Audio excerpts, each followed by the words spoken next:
どうも皆様、今日はようこそおいでくださいました。大変たくさんの人においでいただきまして、席が足りなくなってしまったようです。どうもそれ座れなかった人、申し訳ございません。で、今日のルクレジオさんの、講演はですね、お一人で長く喋られるのが嫌だというので、私の方から質問して喋っていただくという形を取らせていただきます。Jean-Marie Lucrezio, c'est un grand honneur pour l'Université de Tokyo de vous accueillir dans ses murs.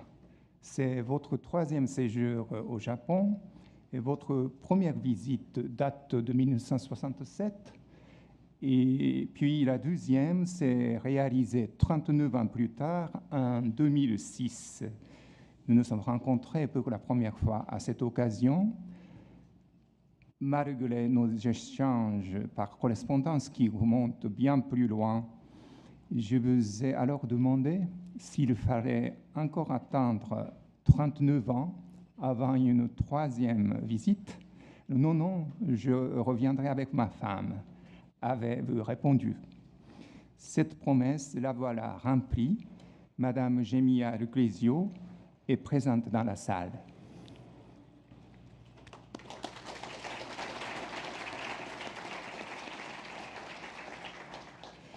Pour votre intervention aujourd'hui, nous avons adopté la forme d'un entretien, puisque vous n'aimez pas les conférences magistrales, mais à la différence de l'entretien que vous avez donné avant-hier avec Kenzaburo Oe, qui était d'ailleurs très intéressant, j'essaierai d'être le plus bref possible après cette présentation liminaire pour vous laisser parler à loisir. Pour commencer, je voudrais montrer une image de la quasi-totalité de vos livres en japonais. Je dis quasi, puisqu'il manque une ou deux choses. Il y en a plus de 30. Alors, comme on est trop proche, on nous a préparé cette photocopie. Dozo, onegai shimasu. Vous voyez avec quelle passion le Japon a accueilli vos œuvres. Vous avez fait vos débuts d'écrivain en 1963 à 23 ans avec le Procès-verbal, et ce premier roman a remporté le prix Renaudot. La traduction japonaise a paru 3 ans plus tard. Vos premiers lecteurs en parlent encore aujourd'hui avec une certaine émotion. Depuis, de génération en génération, vos œuvres ont bénéficié de traducteurs dévoués et de lecteurs fidèles. Je voudrais rappeler ici 2 traducteurs pour leur rendre hommage avec vous. Tout d'abord, M. Koichi Toyosaki, qui a traduit votre premier roman, Le Procès-verbal, ainsi que L'Extase matérielle, Terra Amata, Monde et autres histoires. Puis, M. Yoshiro Mochizuki, votre ami, est traducteur d'une douzaine de vos livres, du déluge à Étoile errante, en passant par le livre des fuites, des géants, désert, le rêve mexicain. Et M. Tetsuo Takayama, ici présent, est également traducteur de certains de vos premiers livres, La fièvre, Hai et Voyage de l'autre côté. Lors de votre dernier passage a été organisé un colloque autour de l'idée de l'archipel, vous vous en souvenez? C'était un thème intéressant qui se référait à la fois à votre mode d'existence. Vous avez plusieurs ports d'attache dans le monde entier, Albuquerque, l'île Maurice, le Maroc, Nice, entre lesquels vous vous déplacez sans cesse, et à votre géographie visionnaire, selon laquelle toutes les îles de l'Océanie, de la Mélanésie, de la Polynésie et même une partie de l'océan Pacifique formaient autrefois un seul continent devenu aujourd'hui invisible. Mais c'était plutôt une approche anthropologique de votre univers. Pour ma part, je souhaite que notre entretien aujourd'hui traite de vos œuvres et de questions littéraires concernant vos œuvres, qu'il soit pour les auditeurs une occasion de mieux vous connaître, une invitation à s'intéresser avec plus d'ardeur à vos œuvres et à aimer davantage la littérature. En essayant de trouver un titre qui résumerait assez bien la logique de votre itinéraire d'écrivain, j'ai opté, au bout d'une réflexion qui m'a coûté une demi-journée, pour la formule « une quête nommée fiction ». J'espère que ça vous conviendra.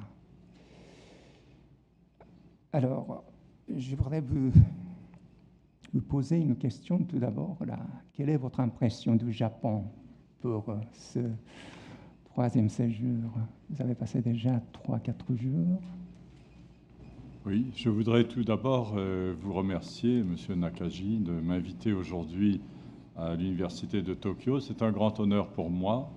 L'université ne m'est pas tout à fait inconnue, puisque lors de mon dernier séjour, j'habitais à Bunkyoku, dans un petit ryokan, et que je venais me promener dans le campus de l'université. C'était le lieu de promenade. Et donc, je peux dire que ce lieu m'est familier. Et c'est pour moi une grande émotion d'être aujourd'hui l'invité de cette université dans le site aussi magnifique de ce parc où les arbres font des concours de couleurs et dans cette architecture très austère qui est tout de même très accueillante. Donc, merci, Monsieur Nakagi, de cette invitation. Merci à vous d'être venu aujourd'hui aussi nombreux. Je regrette que beaucoup d'entre vous ne puissent me voir que par l'intermédiaire d'un écran à cristaux liquides. C'est dommage, mais c'est vrai que les locaux sont un peu étroits. Il aurait fallu se voir dans le parc, peut-être ça aurait été un moyen de se voir vraiment. Et donc le Japon, oui, le Japon est très difficile à connaître et à comprendre pour quelqu'un qui vient de l'étranger. Et le premier contact que j'ai eu, en effet, dans les années 60, me montrait un Japon très différent de celui que je vois aujourd'hui. Je me souviens de m'être promené dans les rues de Tokyo et d'avoir rencontré à cette époque-là beaucoup de personnes dans des costumes traditionnels qui aujourd'hui ont disparu. Beaucoup de femmes portaient à l'époque encore le kimono. Et en particulier, quand on allait du côté de Asakusa, on voyait beaucoup de personnes dans le costume traditionnel. Et on voyait aussi quelque chose qui a disparu, et je pourrais dire que peut-être c'est heureux. On voyait beaucoup de militaires en uniforme qui mendiaient dans les rues. Et je trouvais ça très triste. C'était une vue très triste de voir que des anciens soldats avaient été réduits à la mendicité. Et donc aujourd'hui, l'image du Japon a changé pour le bien et peut-être pour la nostalgie. Pour le bien, puisque je pense que le niveau de vie du Japon s'est beaucoup élevé depuis cette époque-là. Et pour la nostalgie, puisqu'il manque cet élément de l'ancien Japon, qui était agréable à voir, en tout cas pour un étranger, ces personnes, ces dames d'un certain âge habillées dans le costume traditionnel. Cela a disparu. Le Japon est définitivement un pays moderne aujourd'hui, et peut-être le pays le plus moderne de la planète. Et ce chemin parcouru, c'est assez impressionnant. Si je compare au chemin parcouru par d'autres pays que j'ai fréquentés pendant la même période, c'est-à-dire des pays d'Europe et les pays de l'Amérique du Nord, le Japon a parcouru beaucoup plus de chemin dans cette période brève. Ça représente à peu près un peu plus de 40 ans.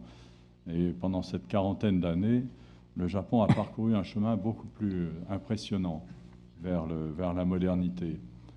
En même temps, aujourd'hui, je crois comprendre que Tokyo est peut-être après Mexico l'une des plus grandes villes du monde, en superficie, en nombre d'habitants. Et tout de même, lorsque l'on s'y promène, on aperçoit que la vie est agréable. il n'y a pas trop de bruit, l'air y est assez pur. J'ai remarqué les ciels étoilés la nuit. C'est un grand plaisir de voir que la qualité de la vie à Tokyo est restée très semblable à ce qu'elle était il y a une quarantaine d'années, c'est-à-dire que la pollution de l'atmosphère n'a pas beaucoup augmenté et que la vie en société y reste très agréable. On cite souvent Tokyo comme une des villes les plus sûres du monde, une ville où, j'ai pu le constater, très souvent les bicyclettes ne portent pas de cadenas. Les bicyclettes sont libres. Et on n'a pas peur de perdre sa bicyclette. Je ne conseillerais pas à quelqu'un d'ici d'aller en Europe et de laisser sa bicyclette sans cadenas. Ça ne resterait pas longtemps. Et je constate aussi qu'il y a un certain savoir-vivre ensemble qui est agréable. Les Japonais ont gardé le très grand sens de la politesse malgré le stress de la vie moderne. Je n'ai pas pris le métro dernièrement, mais le séjour précédent, j'avais pris le métro et cela se passait assez bien. Peut-être mieux que dans les années 60, où je me souviens qu'il y avait des personnes qui étaient chargées de pousser les clients à l'intérieur des wagons. Il me semble qu'aujourd'hui, ça ne se fait plus, ou peut-être moins souvent. Donc, la qualité de vie est restée vraiment agréable. Pour ce qui est de la culture japonaise, il est indéniable que cette culture est maintenant reconnue dans le monde entier, que maintenant, on connaît la littérature, le cinéma japonais dans le monde entier. Ce n'est plus réservé à une petite élite européenne ou nord-américaine. La culture japonaise a atteint toutes les parties du monde. Et ce n'est pas une culture qui pourrait être résumée à une caricature. C'est une culture qui est complexe et véritable. Je me souviens que dans les années 60, quand on parlait du Japon, c'était en général pour parler de M. Suzuki et de ses travaux sur le bouddhisme. Cela se limitait généralement à cela, du moins du point de vue des États-Unis. Et grâce à de nombreux textes qui ont été publiés, le Japon est maintenant mieux connu dans le monde et la culture japonaise est appréciée de façon universelle. Et je trouve que c'est un très grand progrès. Lorsque une culture sort de l'exotisme pour devenir universelle, c'est une grande chance pour le monde tout entier, parce que l'exotisme est une mauvaise façon d'appréhender le monde. C'est une façon caricaturale et limitée d'aborder les cultures. Donc le Japon aujourd'hui est reconnu et je trouve que c'est un très bon signe pour la culture du monde entier. Je pense en particulier au cinéma. J'ai eu la chance, moi, de voir beaucoup de films japonais dans le ciné-club de la petite ville de province où je vivais en France, qui était la ville de Nice. J'ai vu beaucoup de films japonais qui étaient présentés au ciné-club. Et cette façon d'aborder la culture du Japon permettait en effet de sortir le Japon de son exotisme. Il y a la menace aujourd'hui d'un autre exotisme, qui serait celui du manga. Le manga est une forme exotique de la culture. Mais peut-être que le manga est une forme exotique parce que c'est une forme débutante de la culture qui peut-être se généralisera et prendra d'autres aspects. Le jour où les mangas seront reconnus un peu partout dans le monde, non seulement au Japon et en Europe, mais aussi au Mexique, en Argentine, au Brésil, à ce moment-là, peut-être que le manga sortira de son exotisme. Voilà, donc l'impression que j'ai, c'est une impression vraiment très positive d'une société qui a émergé de la situation difficile dans laquelle elle était après la guerre, et surtout dans les années 60. Même du point de vue de la technique, je me souviens de grands changements depuis mon enfance. Ma grand-mère, qui achetait très volontiers des objets japonais, reconnaissait qu'ils n'étaient pas solides. Et quand quelque chose se cassait, elle disait « ça a dû être fait au Japon ». Et aujourd'hui, ce n'est plus le cas. Tout le monde sait que les produits japonais sont de très grande qualité et que la technique japonaise a atteint un degré de perfectionnement tout à fait étonnant. Donc, quel que soit le point de vue avec lequel on considère la société japonaise, on aperçoit le chemin qui a été parcouru et le courage et la force qu'il a fallu à cette société, à cette culture, pour prendre sa place dans le concert des nations. Et aujourd'hui, la voix du Japon est très écoutée. Pour moi, c'est très important. J'ai appris hier que, par exemple, M. Issey Miyake est militant contre les armements nucléaires. Et j'espère beaucoup de ce que le Japon pourra faire pour faire avancer ce projet, cette idée magnifique et humaniste qui consisterait à interdire non seulement la prolifération, mais la fabrication tout simplement des armements nucléaires, et peut-être même arriver un jour à prohiber la guerre, à ce que la guerre soit une action interdite au niveau planétaire. Il faut tout de même rappeler que les grandes nations civilisées d'aujourd'hui, les nations européennes ou nord-américaines, sont productrices d'armements. C'est une de leurs premières ressources. Elles produisent des mines, elles produisent des missiles, des armements perfectionnés. Et je trouve que c'est quelque chose de très condamnable. Et le Japon, l'attitude du Japon est très claire. L'attitude du Japon est une attitude pacifiste qui réclame l'abolition des armements nucléaires et peut-être dans un monde peut-être utopique, mais les utopies parfois se réalisent, l'abolition de la fabrication des armements. Donc j'ai très confiance dans le rôle que le Japon peut jouer dans ce combat à l'échelle mondiale. Voilà les impressions que je vous livre sans y avoir au préalable réfléchi. Ce sont les impressions qui me viennent à l'esprit.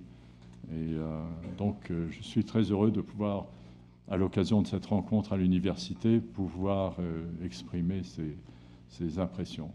Merci beaucoup. Alors, on va aller aux choses littéraires, peut-être maintenant. Dans l'esprit de lecteur de vos premiers livres, votre nom est lié à celui de Nice et au monde de la Méditerranée. Votre enfance et votre adolescence passée dans cette ville se reflètent dans certains de vos romans et nouvelles. Pour commencer, voulez-vous nous parler un peu de votre enfance? Oui, j'ai toujours des difficultés à parler de Nice parce que c'est une ville avec laquelle j'entretiens une relation assez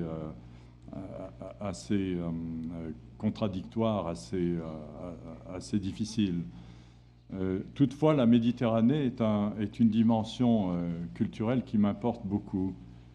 La Méditerranée, pour moi, ce n'est pas seulement la mer Méditerranée, les paysages de la Méditerranée, c'est aussi cet étonnant lieu de rencontre qu'a été la Méditerranée. Il faut rappeler que la Méditerranée, ce n'est pas seulement le monde grec et romain, c'est aussi le monde arabe, c'est l'Égypte, c'est le monde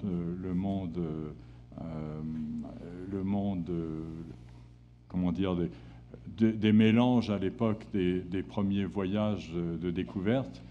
Et c'est ce lieu de rencontre que je privilégie, qui me semble si important. Je me souviens d'avoir tiré une certaine vanité, lorsque j'avais 17 ou 18 ans, de pouvoir lire la poésie de Virgile, ou même peut-être les textes des présocratiques, des philosophes présocratiques, en étant assis dans un champ avec devant moi la Méditerranée et à l'ombre des oliviers.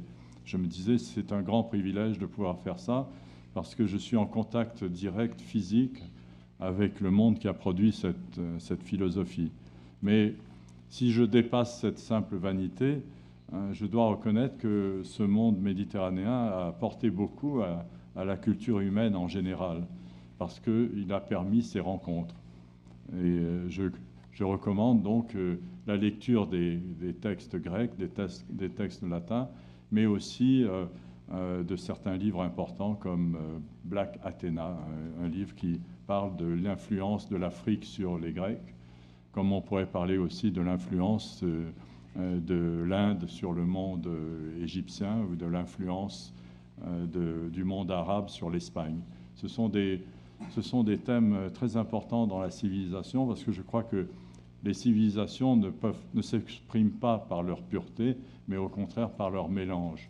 C'est leur possibilité de rencontre et de mélange et de relations qui font la gloire des cultures. Ce n'est pas la recherche de leur pureté. Et le monde grec est paradoxal parce que d'un côté, on a des philosophes comme les aristotéliciens qui signifient la grandeur de la citoyenneté grecque et le rôle que le grec peut jouer par rapport au monde barbare. Mais de l'autre, on a tout l'apport par Aristophane ou par les fabliaux ou par les influences culturelles sur la sculpture et sur la peinture. On a toutes les influences qui viennent du monde, justement du monde barbare, et qui font que le monde grec est mélangé, il est divers, il n'est pas unique.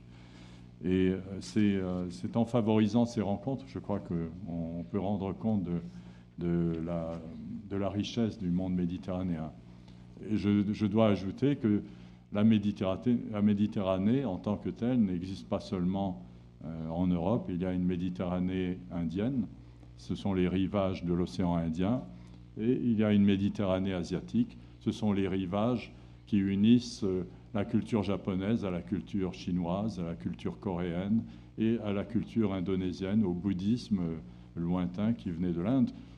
Il y a une Méditerranée asiatique aussi, donc il ne faut jamais oublier les autres Méditerranées. Mm-hmm. Oui, alors dans votre enfance passée, donc au bord de la mer, comme il y avait des facteurs complexes, je pense, ce n'était pas seulement la mer, la nature, mais vous avez, j'ai lu dans la biographie préparée par Gérard de Cortance, pour laquelle vous avez collaboré, n'est-ce pas, avec votre épouse. Vous aviez le sentiment d'une double appartenance à la France et à un autre pays lointain. Et tout en étant en France, vous vous sentez un peu comme un corps étranger. Et c'est cet aspect-là qui me paraît très important dans la formation de l'écrivain Le Clésio. C'est quelque chose d'intime, donc c'est très difficile à vous poser la question, mais il me semble que c'est très important. Je pense en effet que cela aurait été peut-être différent si j'avais grandi à Paris, qui est une ville cosmopolite. J'aurais peut-être davantage eu l'impression de me mêler à un tourbillon culturel dans lequel se rencontrent des personnes venues de tous les bords. À l'époque où j'étais enfant à Nice, c'était un monde très fermé. J'ai fait un portrait idyllique de mélange de la Méditerranée, mais le milieu niçois, le milieu de la ville de Nice, quand j'étais enfant, était très fermé. C'était un milieu qui refusait le corps étranger, qui refusait tout ce qui ne lui ressemblait pas. Et cela voulait dire que c'était un milieu qui était à la fois hostile au nord de la France. Il y avait ceux qu'on appelait les Parisiens, qui étaient hostiles à l'Italie, parce qu'ils refusaient la relation évidente du monde niçois avec le monde italien, et ils étaient parfaitement capables aussi de refuser des corps étrangers plus étranges et plus atypiques, comme ces personnes qui venaient d'origine indéterminée et suspecte, comme ces personnes qui pouvaient venir soit des anciennes colonies françaises, soit, dans mon cas, de territoires appartenant à l'Empire britannique. Et c'était très difficile de se faire accepter dans ce monde-là. Ce monde était défini par un accent, il fallait l'accent niçois, par le dialecte, il fallait savoir quelques phrases dans le dialecte niçois, par un comportement très restrictif, très intolérant en fin de compte. Et donc, peut-être par cela, et aussi peut-être du fait que ma famille était d'origine de l'île Maurice, je me sentais faire partie d'une petite bulle. C'était une bulle qui s'inscrivait dans cet univers niçois et dans lequel je grandissais. Et comme toutes les bulles, il y avait l'intérieur de la bulle et la sortie de la bulle. C'est-à-dire quand j'allais au lycée, je sortais de ma bulle et je devais me conformer plus ou moins à l'univers niçois qui m'entourait. Et quand je revenais chez moi, je devais reprendre les habitudes, voir l'accent, voir les manières de parler de l'intérieur de la bulle qui était mauricien. Et donc j'ai eu cette pratique assez difficile, mais bon, c'est une pratique peut-être finalement assez courante lorsqu'on parle des gens qui sont immigrés de la deuxième génération. C'est comme ça qu'ils sont définis en France aujourd'hui. À l'époque où j'étais enfant, on n'entendait pas parler de ces mots-là. Mais aujourd'hui, quand un enfant issu du Maghreb, du nord de l'Afrique, vient en France, il doit d'un côté feindre d'avoir l'accent ou bien s'adapter à l'accent français du lieu, faire semblant d'adhérer absolument à tout ce qui est autour de lui. Et quand il rentre chez lui, il doit enlever ce vêtement et reprendre le vêtement de sa famille. Donc c'est une pratique, mais assez utile, je crois, pour développer le goût de la relation culturelle avec les autres.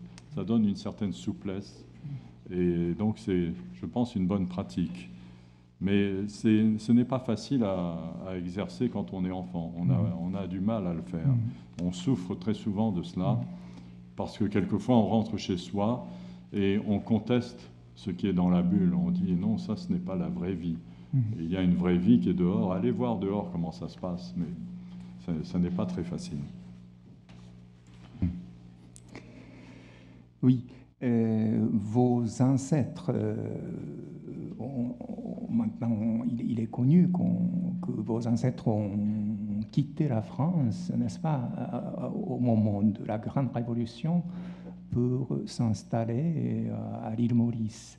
Et vous êtes descendant de la 6e génération de ce François-Alexis Leclésio.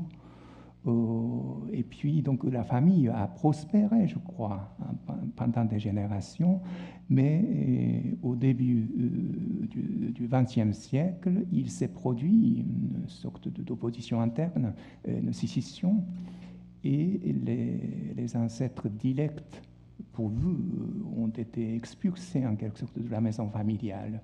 Et c'est à partir de ce moment-là que commence le drame pour votre famille, n'est-ce pas? Et ce côté aussi tragique est très important pour votre littérature, je pense. Mais au début de votre carrière, vous n'avez pas exprimé directement. C'était assez tardif que cette question s'est manifestée dans votre expression. Oui, enfin, il faut relativiser le drame. C'était une affaire de famille, comme il y en a dans toutes les familles, et donc ce n'était pas un drame considérable. En réalité, ce dont je viens de parler, c'est-à-dire la difficulté de s'adapter à un milieu qui n'est pas véritablement lié au milieu familial, ça c'était beaucoup plus difficile, en effet beaucoup plus douloureux à vivre. Et il me semble que dès que j'ai commencé à écrire, c'était pour écrire cela, pour l'exprimer, parce que cela se traduisait à tous les niveaux.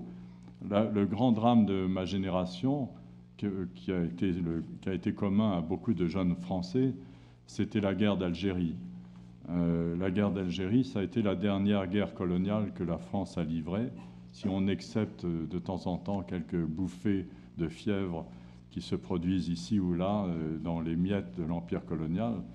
La dernière grande guerre de la France, véritable guerre qui ne se disait pas, on ne parlait pas de guerre à ce moment-là, on disait les événements d'Algérie, comme si utiliser le mot guerre aurait été déjà donné un sens, presque une issue à ce qui se passait. C'était ça le grand drame. Et le fait d'avoir été élevé dans la bulle dont je vous parlais, qui était une bulle coloniale, mais dans laquelle les éléments de cette bulle avaient déjà fait la critique de la colonisation. Mon père, par exemple, était très hostile à toute forme de colonialisme, bien qu'ayant été lui-même issu d'une société coloniale, la société mauricienne, et ayant travaillé au Nigeria, colonie britannique. Mais il travaillait comme médecin, donc c'était une colonisation déjà atténuée, qui jouait un rôle très utile dans le pays. Mais son hostilité, il l'avait transmise comme les autres membres de cette famille avaient transmis leur inadéquation au monde colonial, la sorte de méfiance instinctive qu'ils avaient pour tout ce qui était colonial. Ainsi, dans les années 50, avec mon père et ma mère, nous avons fait un voyage au Maroc. Le Maroc, à l'époque, était encore une colonie, ou du moins ce que l'on appelait un protectorat, qui était une forme déguisée de la colonisation. Et mon père voyageait de façon économique, donc nous avons pris des autobus pour circuler dans le Maroc. Et les autobus étaient conduits par des Français. Le contrôleur de l'autobus était français. Le long du chemin, un Marocain âgé monte dans l'autobus. Il n'avait pas d'argent pour payer son passage. Et le conducteur l'engueule en français, lui parle durement, et le met à la porte de l'autobus, et le pauvre vieux se retrouve sur la route, ne pouvant pas rester dans l'autobus. Et mon père me disait, tu vois, ça c'est la colonisation, c'est-à-dire qu'il n'y a aucune pitié. Si vous n'avez pas d'argent, on vous traite mal, même si vous êtes chez vous, si c'est votre pays. On vous traite comme si vous étiez quelqu'un pour lequel on ne peut pas avoir d'égard. Il pensait que la même situation se serait produite en France. Le contrôleur aurait accepté ce vieil homme dans le bus, tandis que là, il le rejetait. Et donc, cette condamnation très claire que mon père faisait de tous les actes de colonialisme avait déteint sur sa propre famille. Et c'est pourquoi, lorsque la guerre d'Algérie a commencé, lui était hostile à cette guerre et il disait à ses fils, ne partez pas, quelle que soit la manière d'échapper à cette guerre, vous devez échapper, vous ne devez pas aller combattre en Algérie. Et lorsque la guerre s'est terminée et que les Français ont abandonné l'Algérie, mon père était indigné parce que les Français abandonnaient l'Algérie aussi brutalement qu'ils l'avaient conquise. Il soulignait le fait que les médecins partaient de l'Algérie en vidant les hôpitaux de tout le matériel médical. C'est comme si on disait aux Algériens, vous voulez votre indépendance, eh bien voilà, prenez-la, mais vous n'aurez rien d'autre. Et les bâtiments étaient vides, les médecins algériens arrivaient dans des bâtiments où il n'y avait même pas une table d'opération, même pas un scalpel. Et cela indignait mon père. Et je crois que cette indignation, cela m'a beaucoup servi quand j'écrivais, parce que le procès-verbal, c'est aussi, ce premier livre que j'écris, c'était aussi un livre que j'écrivais pour rendre compte de la guerre d'Algérie. Ce n'était pas seulement un livre de fantaisie et d'imagination, c'était aussi comme le journal au jour le jour, le journal quotidien des événements de l'Algérie. Donc il y avait, je crois pour moi, cette prise de position qui était plus importante que le drame familial, le fait que mon père ait été chassé de sa maison natale. Toutefois, ce départ de la maison natale avait une bonne conséquence, c'est que tous les enfants qui sont nés à l'île Maurice ont dû s'expatrier et ils sont sortis de la société coloniale. Ils ont vécu dans toutes sortes de pays. J'avais un oncle à Trinidad et Tobago, j'avais un oncle au Nigeria, mon père est allé le rejoindre. J'avais un oncle qui vivait à La Réunion, un autre qui s'était installé à Paris. C'était la diaspora. Et la diaspora, c'est aussi une chance. Ce n'est pas seulement un malheur, c'est aussi une chance, parce que ça permet de remettre en question des éléments de sa propre culture. Merci. Alors, l'automne dernier, nous nous sommes réjouis de l'excellente nouvelle de votre prix Nobel de littérature. Dès lors, 4 de vos livres ont été réédités, que sur coup, on a fermé l'écran, donc je ne vous montre plus, mais vous pouvez voir la photocopie. Et parmi les propos qu'on a recueillis de vous juste après l'annonce de cette reconnaissance mondiale, on recueille tout ce que vous avez dit, c'était libre. J'ai repéré 2 points particulièrement intéressants.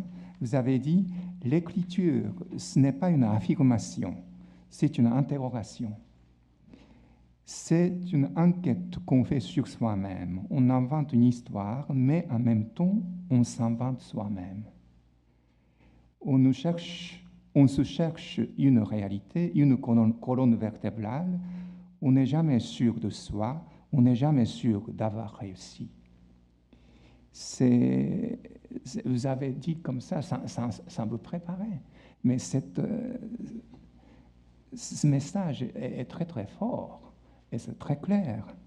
Et d'autre part, vous avez dit, et peu de temps avant cette attribution du prix Nobel, lors de la publication de Retourner de la fin, votre dernier roman, je n'écris que des romans parce que je suis incapable d'écrire des mémoires. J'ai une sorte de réticence à regarder ma vie, à considérer qu'elle a un intérêt. Alors, le titre d'aujourd'hui vient directement de cette double affirmation. L'écriture comme interrogation du monde et surtout de soi, et la fiction comme forme à laquelle fait appel votre écriture. Je pense que votre interrogation, qui suis-je, que suis-je, traverse toutes vos œuvres. Et Kenzaburo Oe, dans son intervention avant-hier, a parlé de vos 3 premiers livres, Procès-verbal, La fièvre et Le déluge, qui ont exercé un impact considérable sur lui. Et émerveillé par le procès-verbal, il a trouvé dans la vision de la mort omniprésente dans le déluge quelque chose d'apocalyptique, évoquant l'extermination de l'humanité par les bombes atomiques, c'est ce qu'il a dit, et du coup, il s'est écarté de votre univers, dit-il, pour se frayer son propre chemin. Et j'ai trouvé son propos tout à fait sincère et intéressant, mais en réalité, vous avez beaucoup évolué depuis. Et on peut même repérer plusieurs tournants dans votre conception et votre style romanesque. Pour moi, vous êtes un homme de métamorphose, mais cette métamorphose est fondée sur une logique cohérente. Et il me semble que votre carrière d'écrivain, qui compte désormais plus de 45 ans, est une révélation et une prise de conscience progressive de cette logique qui n'était pas évidente pour vous-même. Oui, je ne sais pas comment commenter. Ce sont des compliments que vous m'avez faits, donc je vous en remercie. Je remercie aussi Oe Kenzaburo de ce qu'il a dit. Comment dire, il y a un écrivain nigérian qui a dit quelque chose que je trouve assez amusant, mais vrai aussi. C'est Wole Soyinka, qui a d'ailleurs reçu un prix Nobel. Wole Soyinka a dit, quand on lui posait la question,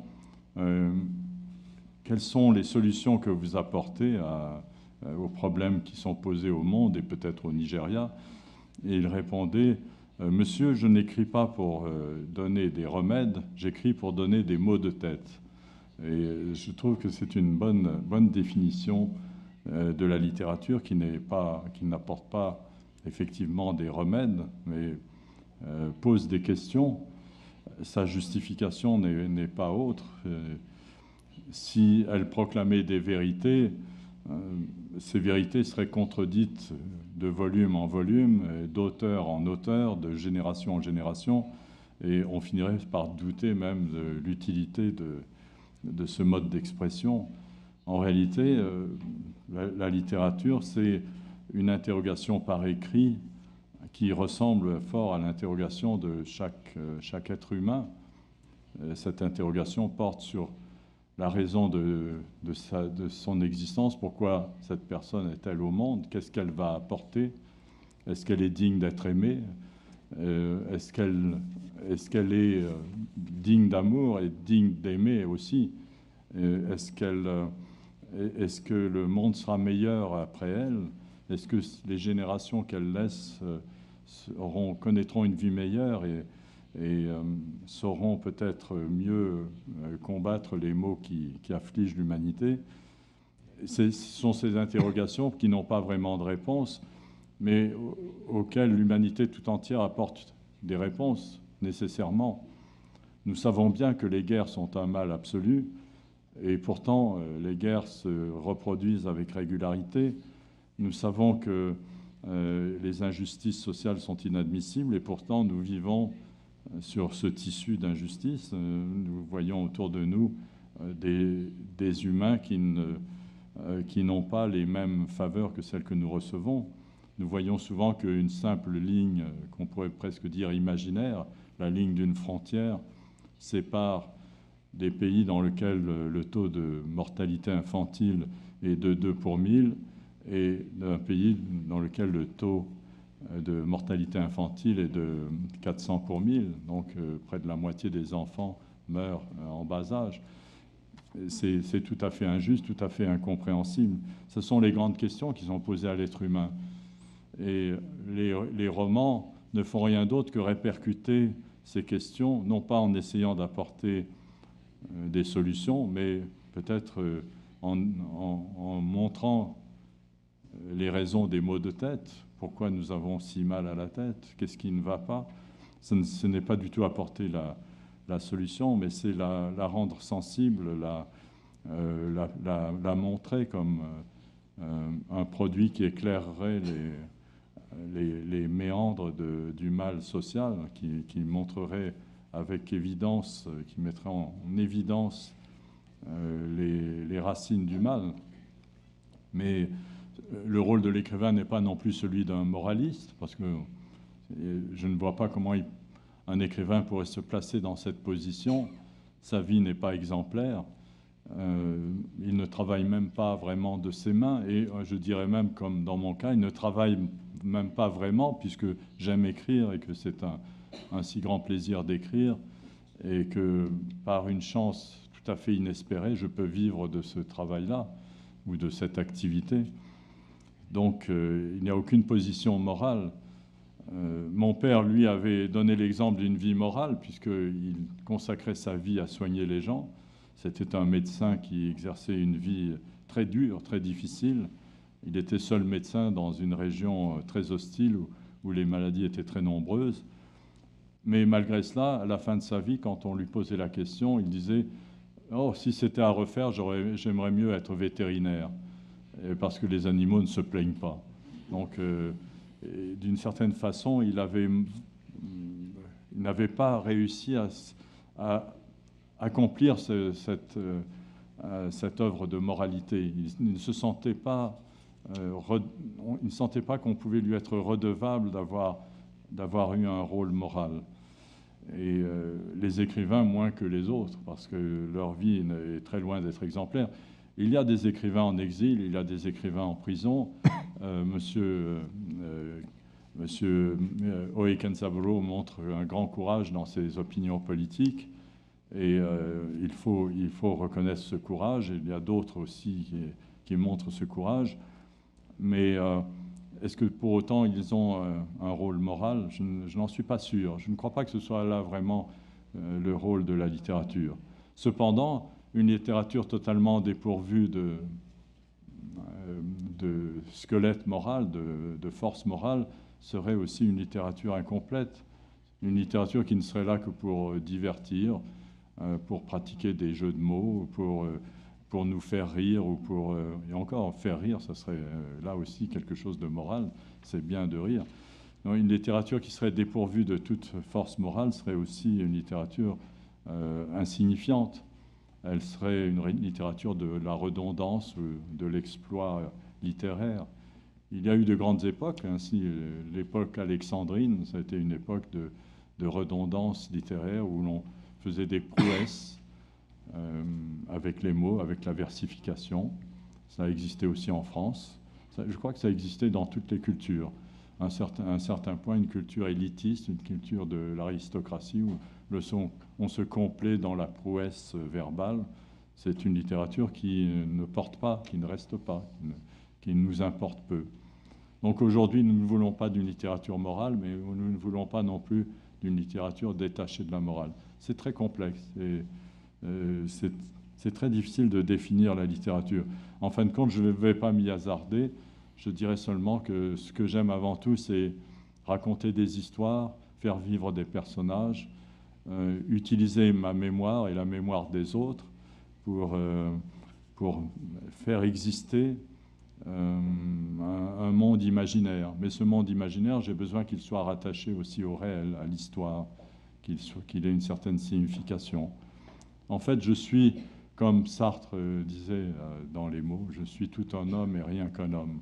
Et c'est cette dimension-là que je veux reconnaître avant tout. Bien. Je voudrais m'attacher plus concrètement maintenant à ce qui me paraît être un double tournant dans votre itinéraire. Depuis le procès-verbal, vous avez inventé pour chaque roman un héros qui est en quelque sorte votre double, qui vit dans la marge de la société moderne, en maudissant sa civilisation matérialiste et mercantile, et qui est aussi tourmenté par les visions hallucinatoires. Ce fut une sensation neuve, mais comme vous avez dit tout à l'heure, il y avait la question de la guerre d'Algérie aussi. Et une sensation nouvelle pour les jeunes lecteurs de l'époque, japonais comme français. Et le cas de Kenzaburo Oe n'est pas une exception. Mais cette démarche révoltée, marginale, solitaire, disparaît d'un coup vers le milieu des années 1970, avec Mondo et autres histoires, L'inconnu sur la Terre, publié tous les deux en 1978, nous voici devant un monde totalement renouvelé où vivent des enfants toujours solitaires, mais dans une fusion heureuse avec leur environnement. Mondo et autres histoires est l'un de vos livres les plus lus au Japon, et L'inconnu sur la Terre, dont la traduction japonaise sortira bientôt. Donc on a mis 30 ans, plus de 30 ans à faire sortir la traduction japonaise. Est une série de fragments poétiques sur un petit garçon inconnu venu on ne sait d'où et sur le monde tel qu'il se reflète dans ses yeux. Il y a là un certain regard serein, confiant sur l'enfance, sur la sensibilité infantile. Entre-temps, vous avez connu le monde des Amérindiens, vous avez partagé leur vie entre 1970 et 1974, et vous avez publié un beau livre sur leur art, Exorciste Haï. Cette expérience du monde des Amérindiens est-elle pour beaucoup dans cette évolution? Comment percevez-vous ces deux livres aujourd'hui, après un intervalle de 30 ans, et comment expliquez-vous ce renouvellement fondamental de votre univers imaginaire? Ce que je peux vous répondre, c'est que, utilisant une forme littéraire qui avec un caractère intoxicant, c'est-à-dire une littérature, on pourrait dire avant-gardiste, qui utilisait certaines recettes de l'avant-garde littéraire, héritées du nouveau roman ou de James Joyce, d'auteurs similaires, et jusqu'à en être, donc je dis bien intoxiqué, j'ai ressenti à un moment de ma vie le besoin de changer d'air, de devenir quelqu'un d'autre. Je me souviens très bien du moment où cela s'est produit. J'avais passé pratiquement un an en Thaïlande, et à l'issue de cette année, peut-être par le contact avec le bouddhisme, avec une société profondément bouddhiste, qui est le cas de la société thaï, et ayant vu une façon de vivre très différente. Je me souviens d'images de la Thaïlande qui étaient très frappantes, qui est presque comme des clichés. Je me souviens dans la région de Ayutthaya, en Thaïlande, d'un marais, une rizière, mais c'était plutôt un marais, c'était inondé, dans laquelle se tenait un buffle, et sur le dos de ce buffle se tenait un petit garçon, un enfant. C'était un cliché de la sagesse, de la lenteur et de la dimension générale de la culture asiatique, telle qu'on pouvait l'imaginer quand on était un jeune homme. Et j'étais tellement intrigué par cette image que j'ai lu beaucoup de textes relatifs au bouddhisme, et en particulier tout ce qui a précédé le bouddhisme, les Upanishads, toute la littérature ou les grands textes religieux venant de l'Inde. Et je cherchais un endroit où j'aurais pu justement changer d'air. Et là, quelqu'un me parle d'un temple au Japon, le temple de Ryutakuji. Et on me dit, il faut aller dans ce temple de Ryutakuji. On peut être reçu dans ce temple et passer un certain temps de recueillement pour transformer son esprit. Et à l'issue de mon séjour en Thaïlande, je suis venu donc au Japon. C'est là d'ailleurs que j'ai rencontré, que j'ai fait connaissance pour la première fois avec M. Mochizuki. Et je ne suis pas allé à Ryutakuji. J'ai quitté le Japon, j'ai pris un bateau, j'ai traversé la Russie en train par le transsibérien jusqu'à Moscou. Et là, à Moscou, j'ai pris un avion pour retourner en France. Pour des raisons qui tiennent un peu à ma biographie, j'ai été chassé de Thaïlande. Je n'ai pas pu retourner en Thaïlande. Donc, finalement, le projet d'aller à Ryutakuji n'a pas eu lieu. En revanche, je suis allé au Mexique.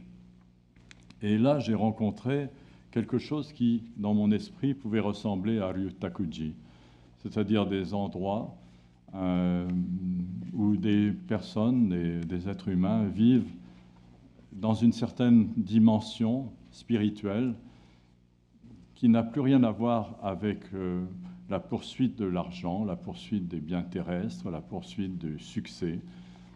Ces gens, ce sont les Indiens d'Amérique qui, dans beaucoup d'endroits, vivent selon un système de vie communautaire avec une réflexion qui n'est pas forcément écrite, beaucoup d'entre eux n'écrivent pas, mais qui produit une véritable harmonie entre l'être humain et la nature. Et donc, après quelque temps, j'ai trouvé un endroit où je pouvais vivre. Cet endroit, c'était Panama. Les gens s'appelaient les Embera. Ils vivaient dans des maisons qui ressemblaient beaucoup aux anciennes maisons japonaises. C'est peut-être ça qui m'a séduit. C'était des maisons très austères, avec un sol en bambou noir, dépourvu pratiquement de meubles, pas de murs, un toit en feuilles, mais très très bien fait, un toit en forme de parapluie, le toit idéal, dans un climat qui permet effectivement de se passer des murs. Et ces humains vivaient avec un très grand respect du monde naturel qui les entourait et une conscience aiguë de partager avec le reste du monde la responsabilité de ce respect de la nature. C'était très étrange parce que c'était des gens qui n'avaient aucune connaissance géographique du monde. Je crois que beaucoup d'entre eux même ignoraient que le monde était rond. Beaucoup d'entre eux devaient penser que le monde était plat et se terminait par des océans. Mais en même temps, ils se sentaient en communication avec toutes les populations de la Terre. Et quand vous leur montriez des images de, je ne sais pas, de Paris ou bien de New York, ça ne les étonnait pas du tout. Ils disaient, bon, ils habitent dans des grandes maisons, mais ils sont comme nous. Bon, ils sont habillés, mais ils sont comme nous. Et en fin de compte, ils avaient réalisé de façon immédiate et très efficace cet esprit de cohésion entre tous les humains. Et j'ai passé un certain temps avec ces Indiens de Panama et j'ai énormément reçu d'eux. Ils m'ont vraiment apporté beaucoup de choses. Justement, ce respect de la communication entre tous les humains, l'absence de hâte qu'il faut avoir dans l'existence. Il n'est pas absolument nécessaire d'écrire des livres pour communiquer.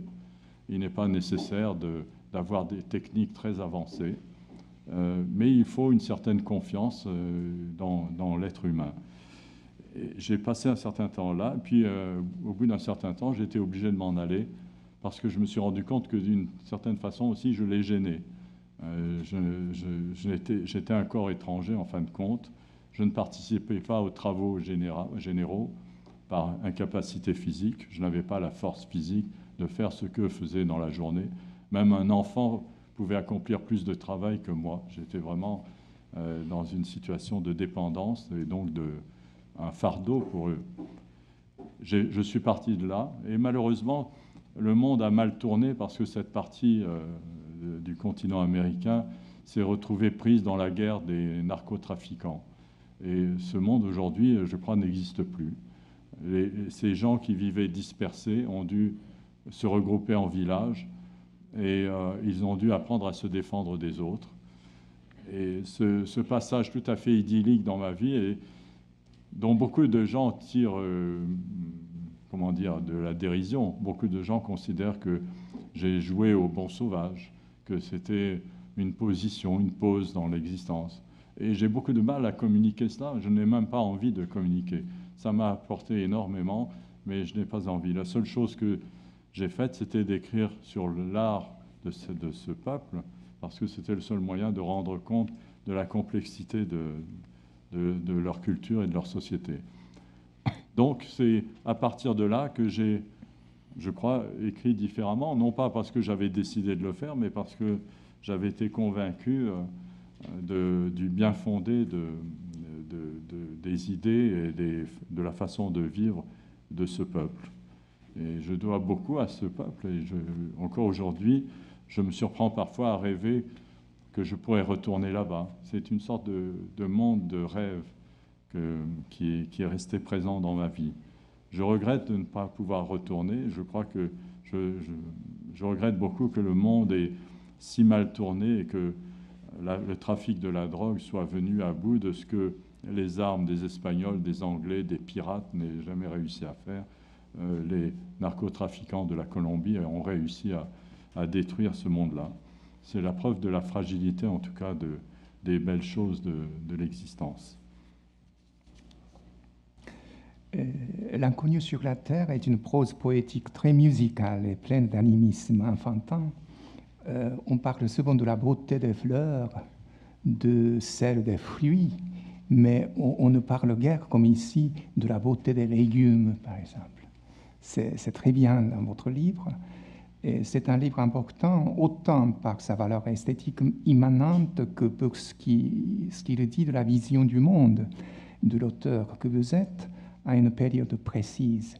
Est-ce que je peux vous demander de lire à haute voix un extrait du tout début Et auparavant, j'aimerais bien que vous parliez un peu de votre appréciation vis-à-vis de ce texte-là. Est-ce que ce texte vous est toujours cher? Oui, j'aime bien vous entendre parler de la beauté des légumes, parce que je dois ces idées, et enfin je dois ce partage à beaucoup de choses que j'ai reçues de ma femme, et puisqu'elle est là, je l'en remercie. Je crois que c'est elle qui m'a appris à regarder autrement aussi le monde. Et je dirais que, je ne sais pas si ça serait peut-être caricatural de le dire, mais c'est certainement une façon de concevoir l'existence et la réalité par les yeux des femmes, qui est quelque chose de différent du regard masculin. Je me souviens d'une japonaise que j'ai rencontrée aussi au Mexique, Madame Tamiyo Kembe Ohara. Peut-être qu'elle est aujourd'hui ici, je ne sais pas. Madame Tamiyo Kembe Ohara était au Mexique en marge, je dirais, de la création d'un institut universitaire. C'était une femme très, très cultivée, très érudite, mais elle ne participait pas au monde universitaire. Elle était là un petit peu comme une observatrice, en tout cas une accompagnatrice de cet institut universitaire. Et elle a dit un jour quelque chose que j'ai trouvé tout à fait évident, mais qu'on ne lit pas souvent. Elle disait, c'est très bien l'histoire qu'on lit dans les livres, l'histoire, les traités d'anthropologie, l'archéologie, mais il n'est jamais question des petits événements de la vie, des événements courants de la vie. On ne nous fait jamais l'histoire des recettes de la cuisine, on ne nous raconte jamais, on nous raconte l'histoire des grands événements, des grands combats, des grands guerriers, mais on ne nous raconte pas ce qu'était la vie ordinaire d'une personne, en particulier d'une femme avec des enfants, dans le Moyen-Âge, ou dans, je ne sais pas, l'ère de Meiji, par exemple. On ne nous raconte pas comment cela se passait. Nous connaissons les grands événements, mais pas les petits événements. Et de la même façon, nous connaissons les choses glorieuses de la vie, les bouquets de fleurs, puisque les êtres humains ont cultivé les fleurs pour exprimer à travers le langage des fleurs leur passion. Mais on ne parle pas des humbles légumes qui servent à la nourriture de chaque jour, et on ne parle pas de ce jeu qu'est la vie, ce jeu dans lequel toutes les formes de la vie sont utiles. Et ça, je pense que c'est... en tout cas, moi, je l'ai reçu ça comme le regard féminin sur la vie, qui, malheureusement, n'est aujourd'hui toujours pas trop entendu. On n'entend pas assez souvent ce point de vue féminin sur la vie, qui fait que les petits événements de la vie ont aussi leur importance, que les petits soucis de l'existence ont une importance dans le tissu de l'histoire, que l'histoire n'est pas faite seulement de victoires sur le champ de bataille, c'est fait aussi de l'éducation des enfants. Et ce serait aussi peut-être d'apprendre aux enfants à ne plus aller à la guerre. Ce serait là une très grande victoire. Et on peut espérer que cela se fera. Donc, je vais vous lire ce passage. Oui, si vous voulez bien. Oui. 4ページ目に載せてあります「地上の見知らぬ少年」という、これ来年出る本ですが、この一節をルクレジョさんに原文を読んでいただきます。Je voudrais vous parler loin, longtemps, avec des mots qui ne seraient pas seulement des mots, mais qui conduiraient jusqu'au ciel, jusqu'à l'espace, jusqu'à la mer. J'entends ce langage, cette musique, ils ne sont pas étrangers, ils vibrent autour, ils brillent autour, sur les rochers blancs et sur la mer. Ils brillent au centre des villes, même dans les yeux des passants. Comment parler? Les mots de cette musique viennent d'un pays où le langage n'existe pas, où le langage est scellé, enfermé en lui-même, et devenu comme la lumière, visible seulement de l'extérieur. J'attends le moment, j'attends le moyen. Cela va venir, cela arrive déjà peut-être. Au bord des nuages, comme sur une dune de sable, un petit garçon inconnu est assis et regarde à travers l'espace. Je vois son corps immobile, les jambes repliées, ses deux mains serrées entre ses cuisses et sa grosse tête lourde qui balance un peu sur le cou fragile entre les épaules étroites. Il est assis dans le ciel comme sur une dune de sable, devant la mer, devant l'espace, et il regarde. Qui est-il? Je ne sais pas encore. Il n'a pas de nom. Il n'est pas encore tout à fait né. Son visage est beau, calme, doux, avec deux yeux noirs profonds, entourés de cils sombres, deux yeux qui brillent, pas durement ni férocement, mais avec une drôle de lueur qui trouble et remue l'air et qui se réverbère sur la terre. Il n'a pas encore de nom. Peut-être qu'il n'en aura jamais. Peut-être qu'il est né avec la musique, un jour, la musique libre des mots. C'est un enfant mystérieux, un enfant qui n'appartient à personne. Merci.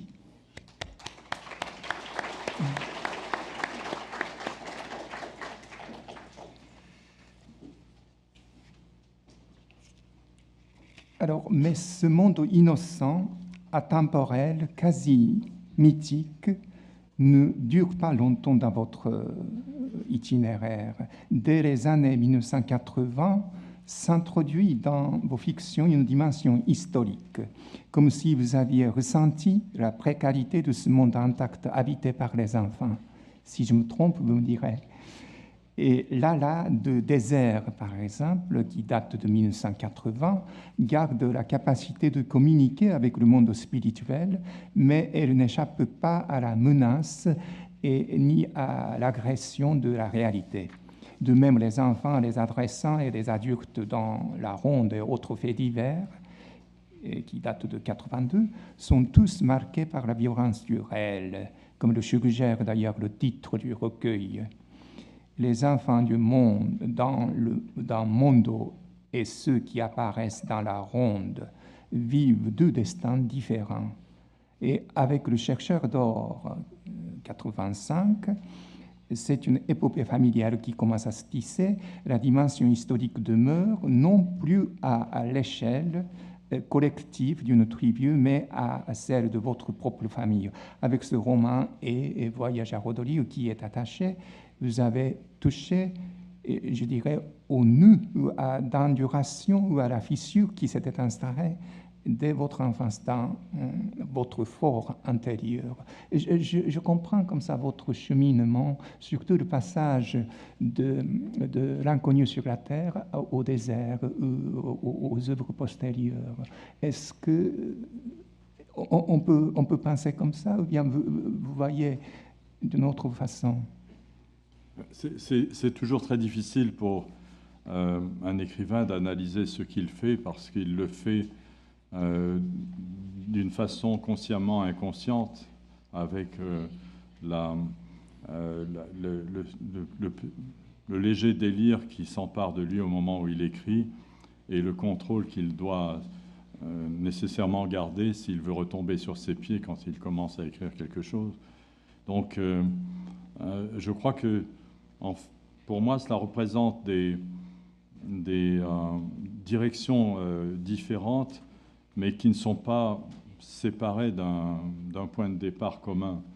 Et si je parle d'innocence, c'est parce que je parle aussi de crime et de violence. Et quand je parle de violence, c'est parce que, d'une certaine façon, je sens qu'elle implique une nécessaire analyse morale, ou en tout cas, elle implique un remède possible. Et donc, pour moi, tout cela est lié.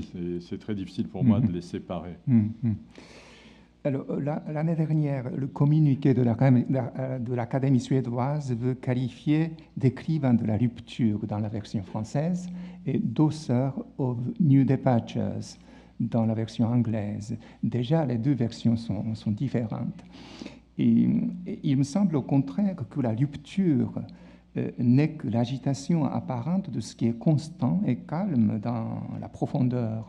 Sentez-vous vous-même que cette qualification soit juste?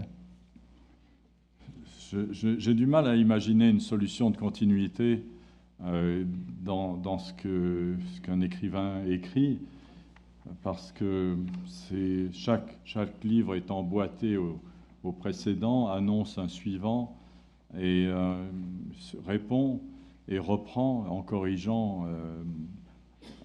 Je rappelle la formule de Proust que je trouve très heureuse.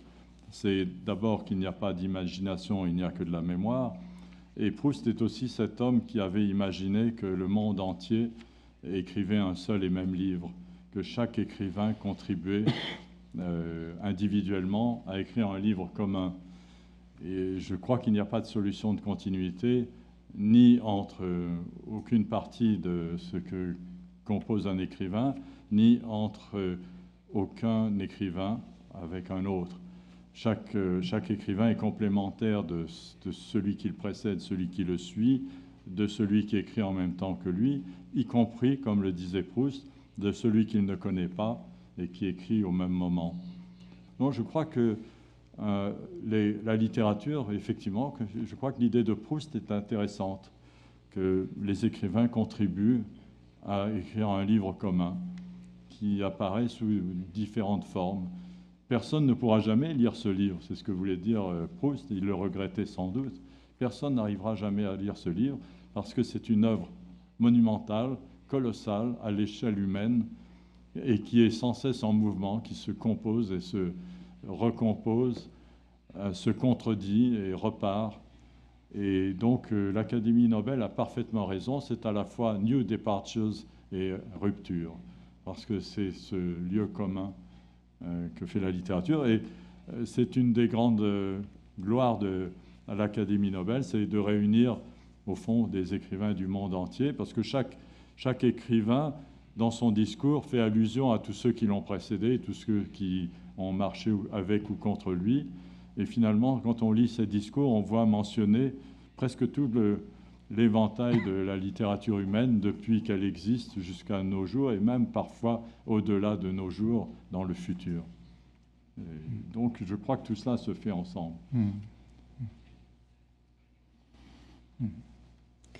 Alors, il y a beaucoup de choses dont je voudrais bien parler avec vous. On va peut-être parler un peu des poètes et de la poésie qui sont chers. La poésie est importante pour vous, n'est-ce pas, votre affinité avec les poètes. Et vous avez consacré, par exemple, plusieurs essais à Lautréamont. Et il paraît qu'une thèse qui a été volée à l'aéroport d'Albuquerque en 1984 peut disparaître à jamais puisque vous n'aviez pas pris de copie. Oui, c'est bien oui. ça. Oui, c'est tout à fait exact. À l'époque, les thèses qui étaient assez importantes, assez volumineuses, il n'y avait pas d'ordinateur. Et les photocopieuses étaient rares. Alors, souvent, on tapait à la machine avec une feuille de papier carbone. Et beaucoup de cette thèse n'avait pas été tapée à la machine, elle était écrite à la main sur du papier. Je n'avais pas pris la précaution de la photocopier. J'avais mis tout ça dans une valise qui, effectivement, a été volée. Le FBI s'est mis sur cette piste. Et au bout d'un mois, un agent spécial est venu me rendre visite et a déterminé qu'on avait retrouvé ma valise, puisque le nom était sur la valise. J'ai ouvert la valise et il n'y avait plus qu'un vieux pantalon dans la valise, qui n'était même pas à moi. Et la métamorphose d'une thèse sur Lautréamont en vieux pantalon, ça me semblait surréaliste. Et j'ai pensé que, en fait, c'était Lautréamont qui m'avait joué un tour. Et heureusement que cette thèse était perdue. Donc, je n'ai jamais passé cette thèse, mais j'ai passé une thèse de doctorat de littérature espagnole. Et ça s'est fait beaucoup plus calmement. Et puis, il y a Andy Michaud, n'est-ce pas, auquel vous avez consacré un mémoire de DES, diplôme d'études supérieures, le thème de la solitude dans l'œuvre d'Andy Michaud. Donc, l'année suivante, l'année après, du procès-verbal, et vous avez publié un petit beau livre inspiré par 2 de ces poèmes vers les icebergs que j'ai lu avec mes étudiants il y a quelques années. Et voilà. Et puis vous avez rencontré plusieurs fois Andy Michaud. Oui, c'était la meilleure partie de ce travail, c'était d'avoir rencontré Henri Michaud et d'avoir passé plusieurs après-midi avec lui. Henri Michaud était un homme étonnant. Étonnant surtout en cela que lorsque l'on sonnait chez lui, il ouvrait la porte et il ne savait pas dire non. Et donc, il était très facile d'entrer chez lui et soit de lui parler de sa poésie, soit, comme j'en ai été témoin, de lui vendre des savonnettes. Un colporteur a réussi à lui vendre des savonnettes parce qu'il ne savait pas dire non. On lui apportait des savons, il achetait des savons. Et donc, moi, je suis venu lui parler de son travail et il m'a écouté poliment et il m'a reçu très poliment et de façon très agréable. Et nous avons même correspondu un petit peu, nous avons échangé quelques lettres par la suite. C'était un homme que j'admirais totalement. Comme Lautréamont, c'était de ces poètes, je crois que ce serait une bonne définition de la poésie, qui écrivait de telle sorte qu'on n'aurait pas pu écrire autrement. On lisait ce qu'écrivait Michaud, comme on peut lire ce qu'écrit Bachot, ou on peut lire ce qu'écrit Lautréamont, et c'est impossible de le formuler autrement. Je pense que ça pourrait être une bonne définition de la poésie, parce qu'autrement, comment définir la poésie? Et ça, c'est une bonne définition. Le roman est imparfait. Le roman est une forme imparfaite. Dans beaucoup de livres, vous pouvez supprimer, il y a beaucoup de ce qu'on appelle le blabla. Il y a beaucoup de diversions, digressions. Dans les romans de Victor Hugo, c'est à 50% de la digression. Les Trois Mousquetaires, ça n'en finit pas, c'est un roman très long. Les romans d'Eugène Sue sont encore plus longs. Et les romans qui sont concis et desquels on ne peut rien enlever, c'est vraiment très rare. Je ne vois guère que Beckett qui pourrait être mis dans cette catégorie, mais est-ce du roman? C'est peut-être déjà de la poésie. Donc la poésie est une forme parfaite. Et Lautréamont est parfait en cela que c'est un poète très mystérieux. On ne sait rien de lui, on n'a même pas de photo de lui, même pas de portrait. On a découvert récemment dans une vieille valise à Tarbes, on a découvert une photo, on a dit « Ah, c'est la photo de Isidore Ducasse ». Moi, je n'en crois rien. Donc, on ne sait pas où il a été enterré. Il est mort mystérieusement à l'âge de 26 ans dans un hôtel de Paris. Son corps a été mis dans une fosse commune. C'est un homme qui est apparu et disparu comme une étoile passagère. Et c'est très étonnant, c'est un sort très étonnant. On sait davantage de choses sur Michaud, même si Michaud n'a pas voulu montrer sa photo pendant très longtemps, on sait davantage de choses sur lui, mais le mystère de la poésie de Michaud demeure. C'est quelqu'un qui dit les choses une fois, il ne les dit pas deux. Il dit juste une fois, et ça apparaît avec force, avec beaucoup de brillance, d'éclat, et c'est toujours juste. Quand on lit « Qui je fus », qui a été écrit dans les années 20, c'est un poème qui pourrait avoir été écrit hier et qui s'adresse à nous aujourd'hui. Donc c'est très fort. Et c'est ce que j'aime dans la poésie. Et le haïku est aussi une forme très parfaite de la poésie, parce qu'il y a plusieurs dimensions. On peut lire ce qui est écrit, on peut imaginer ce qui a voulu être dit, et cela peut être transposé en idées philosophiques, comme cela pourrait être transposé en images pour accompagner notre vie. Donc c'est une forme parfaite aussi. Cela existe aussi en Corée, ça s'appelle les poèmes qu'on écrit sur la main. Je ne pourrais pas vous dire le mot en coréen, mais un poème qu'on peut écrire sur sa main, qui tient sur sa main. Et le haïku tiendrait sur une main. Donc ça pourrait être aussi une bonne définition de la poésie. Et c'est sans doute Rimbaud, tout de même, qui vous a marqué, non moins, et que vous aimez peut-être le mieux. Objet d'identification des personnages de la quarantaine, publié en 1995, et Fête de la faim, que vous avez utilisé pour épigraphie de Retourner de la faim, qui a paru l'année dernière. Qu'est-ce qui vous attire chez Rimbaud? C'est le mystère, je crois, qui m'attire chez Rimbaud. Le mystère du génie chez un être humain aussi jeune. Comment il y a une telle science, une telle mémoire. C'est la mémoire de l'adolescence, puisqu'on parle souvent de mémoire de la vieillesse. Je n'écrirai pas de mémoire, a dit Lautréamont. Et Rimbaud a écrit des mémoires, mais ce sont les mémoires d'un temps qui le précède, d'une mémoire presque de vie antérieure, et qui apparaissent avec aussi cette exactitude et cette science du langage qui est tout à fait magnifique. L'utilisation des mots utilisés pour la première fois, on a parfois le sentiment qu'ils sont tout neufs. Oui, Verlaine le qualifiait de prodigieux linguiste. C'est vrai, oui, c'est vrai. C'est ainsi qu'il faudrait s'en souvenir. Il y a une part démoniaque chez Rimbaud aussi qui est tout aussi mystérieuse.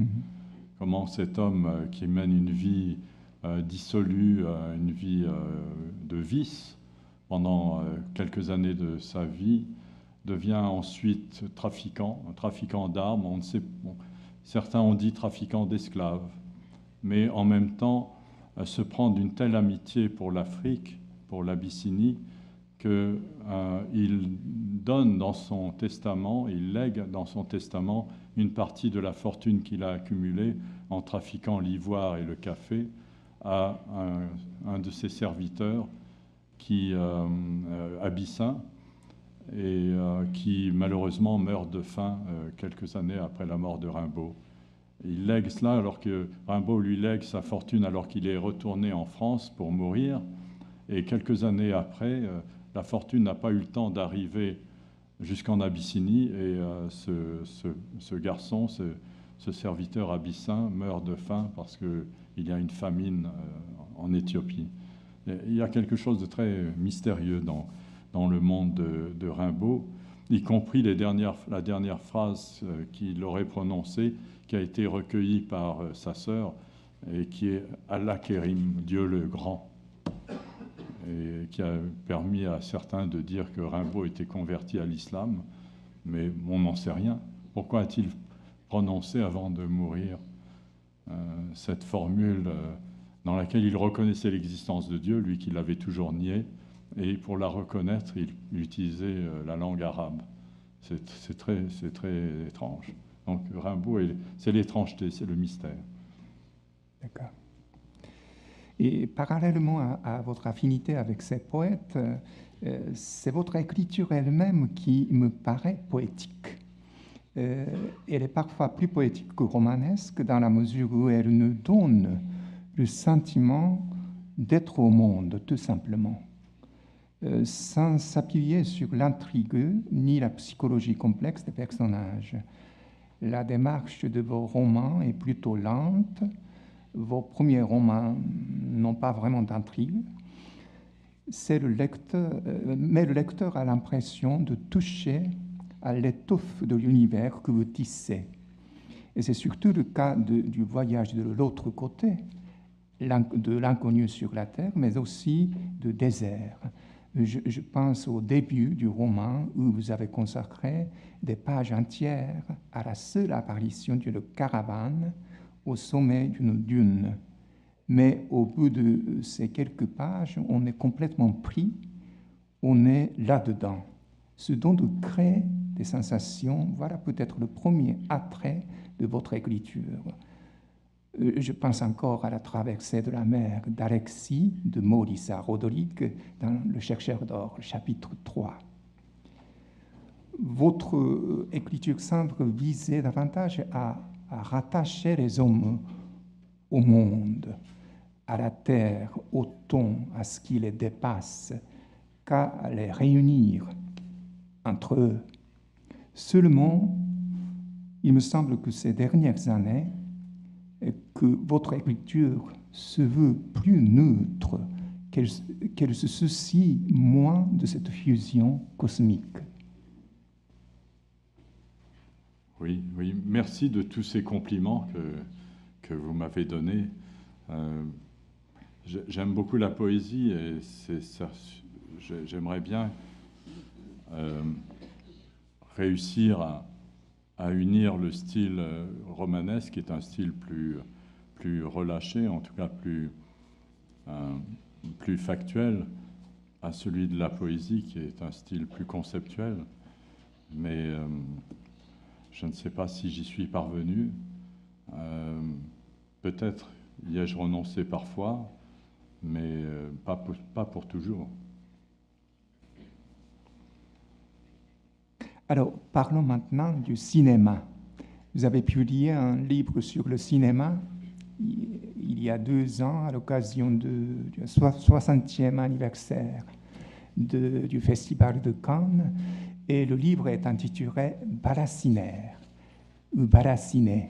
On ne sait même pas s'il s'agit d'un verbe ou bien, comme à l'anglaise, quelqu'un qui fait quelque chose. N'est-ce pas? Donc, je me suis occupé de la traduction. La traduction est quasiment faite, mais c'est le titre qui me torture. Donc, il faut qu'on discute. Oui. Voilà, ce livre, donc, vous avez montre bien que vous avez été très lié dès votre enfance au cinéma, grâce aux projections familiales dans le couloir de l'appartement de votre grand-mère et à la caisse de film d'une amie de votre grand-mère, Gabi, qui travaillait dans un atelier de la compagnie cinématographique. Vous avez aussi appris la manipulation de l'appareil et plus Plus tard, vous avez été membre du Ciné-Club Jean Vigo. Et en vous lisant, on s'étonne de la quantité des films mentionnés et de votre immense culture cinématographique. Pensez-vous que la sensibilité cinématographique a exercé une influence importante sur votre écriture? Je suis né à la période où le cinéma était le plus florissant, puisque c'est après la guerre que le cinéma est devenu un art vraiment populaire. Dans la ville de Nice, où je suis né, ville qui à l'époque comportait probablement moins de 200 000 habitants, il y avait 52 cinémas. Et il était possible de voir dans certains de ces cinémas 2 films différents dans la journée. À l'époque, nous n'avions pas les cassettes vidéo, ni évidemment les CD-ROM. Donc, c'était très difficile de voir du cinéma autrement qu'au cinéma. La télévision n'existait pas, pratiquement pas. En tout cas, les milieux que je fréquentais n'avaient pas la télévision. Donc, nous allions au cinéma, et parfois jusqu'à 2 ou 3 fois par jour. Les cinémas étaient très économiques. Il y avait des petits cinémas de quartier dans lesquels on pouvait voir des grands films, des grands chefs-d'œuvre qui coûtaient, je ne sais pas, l'équivalent de 25 centimes de yens pour entrer. C'était donc très économique. Aujourd'hui, les places de cinéma sont très chères et je ne pourrais pas du tout faire cette activité-là. Et en plus, le ciné-club, l'inscription était gratuite. Et une fois par semaine, le ciné-club passait des grands classiques, quelquefois 2 ou 3 classiques de suite. Donc j'ai pu acquérir une bonne culture cinématographique, comme tous ceux de ma génération.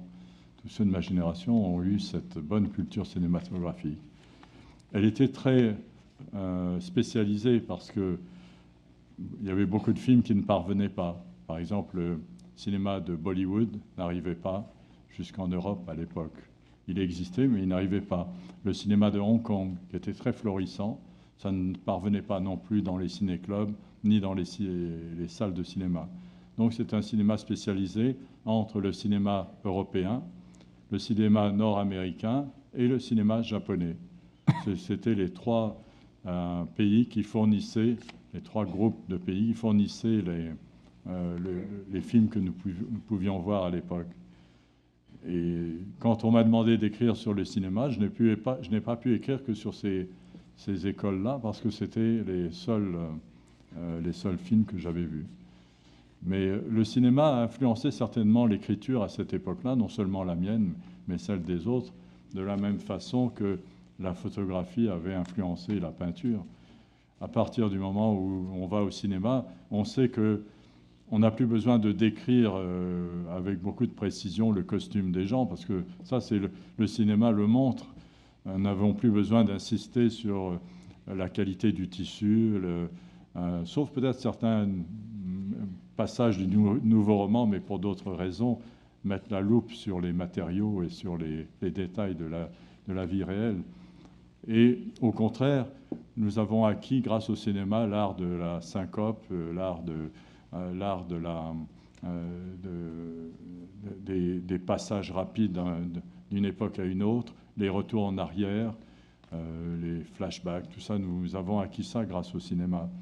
Et le cinéma a beaucoup influencé aussi sur, je crois, cette catégorie de littérature qui est apparue dans les années 50 et 60, de laquelle le spécimen le plus représentatif est Jérôme David Salinger, qui manie à la fois l'humour et un certain dégoût pour la description de la psychologie. Parce que le cinéma est un art de la phénoménologie, mais pas un art de la psychologie. Un art qui décrit les actions, les réactions, les changements sur les visages, et desquels on peut inférer la psychologie. Et non pas, comme l'art balzacien, un art qui décrit de façon assez lourde les motivations et les raisons des actions des personnages. Et si aujourd'hui les nouvelles écoles tendent davantage vers la psychologie, c'est parce qu'elles ont dépassé ce mouvement postmoderne où l'on se satisfaisait de la phénoménologie. Sartre était aussi un écrivain de la phénoménologie, mais avec assez peu de représentation des descriptions psychologiques. Donc, pour ma part, j'ai été influencé par le cinéma, mais aussi par ces grands écrivains de la phénoménologie que sont Jérôme David Salinger aux États-Unis, Sartre en France. Ce sont ces écrivains-là qui m'ont influencé. Je crois que M. Oe Kenzaburo est aussi très marqué par cette époque-là. Parce que si je lis les textes de M. Oe, je découvre qu'il est très lié à Sartre, très lié à la phénoménologie, et beaucoup moins à la psychologie classique. Il est lié à cette sorte de manifestation externe des mouvements profonds de l'être humain. Ça serait ça sûrement l'influence du cinéma sur M. Oe également. Il n'est pas là pour en parler, mais je suis sûr que s'il m'entend là où il est, il pourra confirmer cela. Et dans ce livre, vous dites que le cinéma était japonais juste après la guerre, avec surtout Ugetsu Monogatari que vous affectionnez, paraît-il, et vous avez même montré la calligraphie de votre propre main. Oui, Ceci, oui. Ugetsu Monogatari, kanji de kaite arimasu. Lukejo-san自身の筆跡だそうです。Vous avez appris ça où? Alors, j'ai été aidé par mademoiselle Tesuka Noriko, qui sans doute m'entend là aujourd'hui, et qui m'a montré comment écrire ces caractères.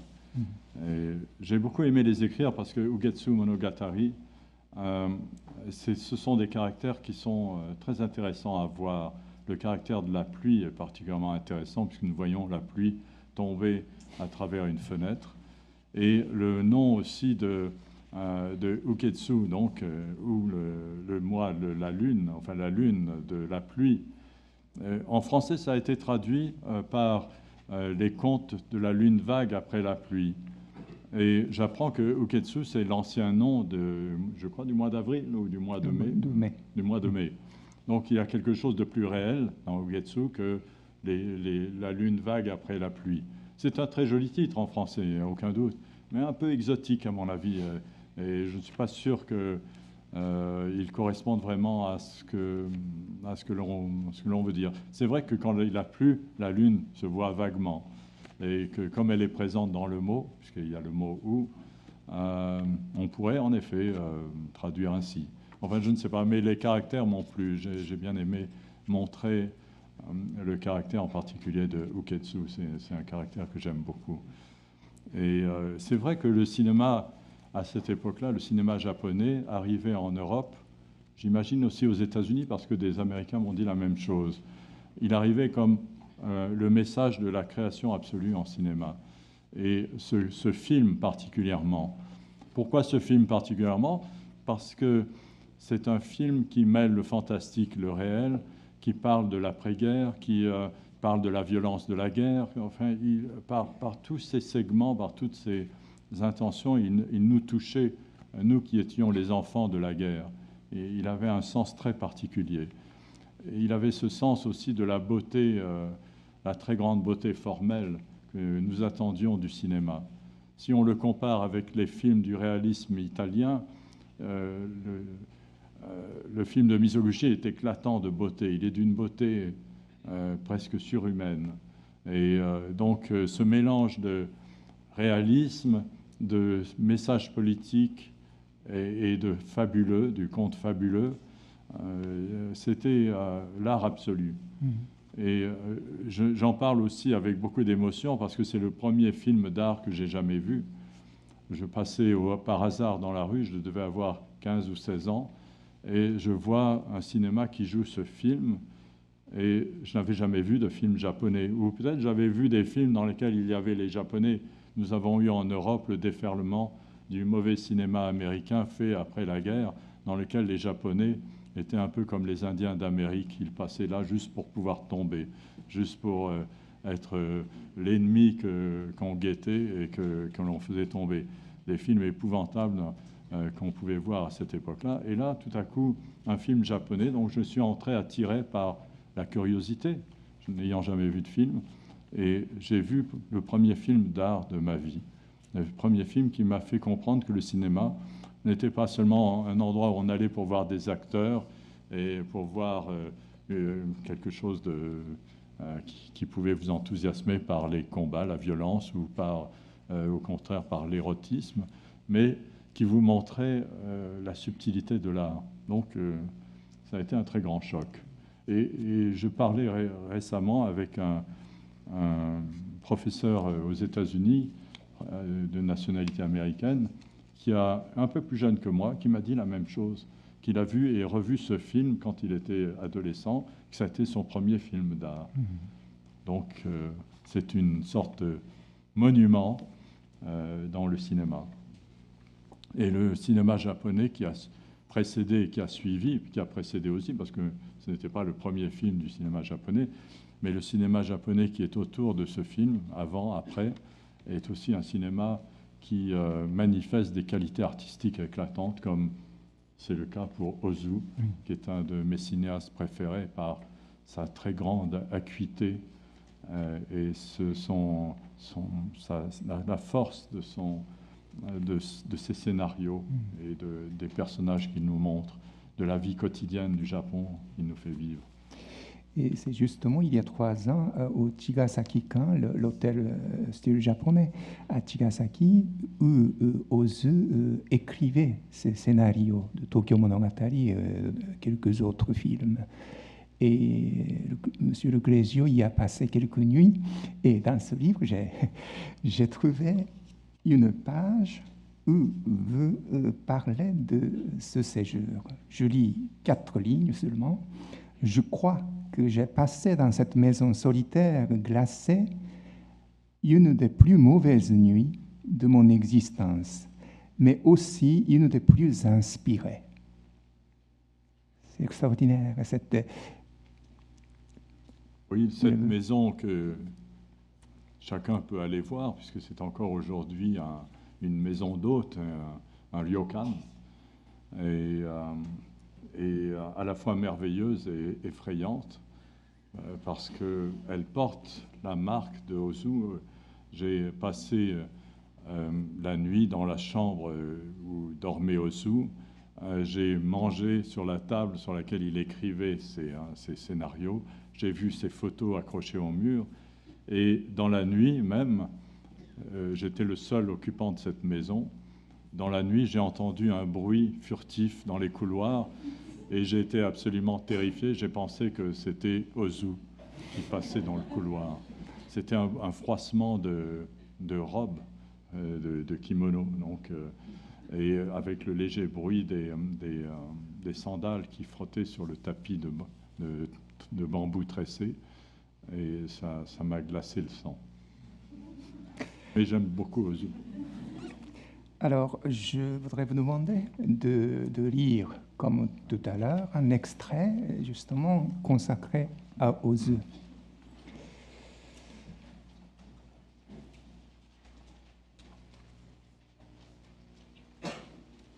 L'art d'Ozu est exemplaire parce qu'il est dénué de toute grandiloquence et témoigne d'un très grand savoir-faire. Il est en quelque sorte l'intuition de tout ce que sera le cinéma moderne, le rythme, les plans de coupe, l'enchaînement des séquences. L'histoire d'Herbes flottantes sépare définitivement le cinéma muet de l'art de la pantomime.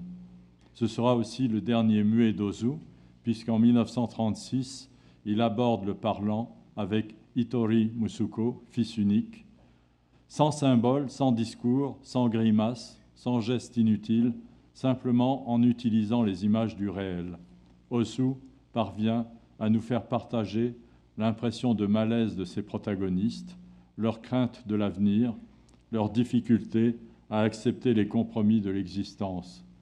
Chaque personnage est vivant avec force, dans ses défauts, ses faux-semblants et sa sincérité. Le rôle des femmes dans la recherche du bonheur est sans doute le thème central dans les films d'Ozu. Leur volonté, leur fermeté, leur sens de la transaction et leur compassion. Ce sont elles qui dirigent le monde aussi bien dans la sécurité de leur maison que dans leur désir d'aventure.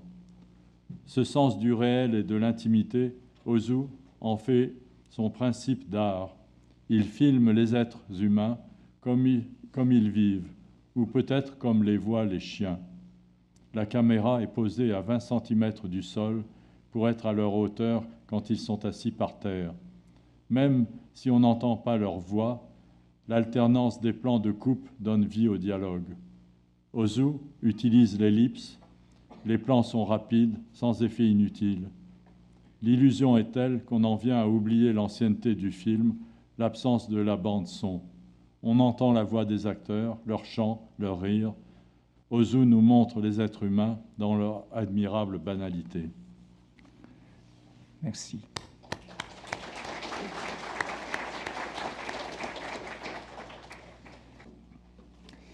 Bien, alors il est 5h15, il est temps de clore cette séance et il ne me reste qu'à vous remercier, Monsieur Le Clésio, avec tous les auditeurs ici présents, de votre participation très généreuse. Et tout le monde est content. Je vous remercie. Merci à vous aussi, Monsieur Nakaji. Merci beaucoup.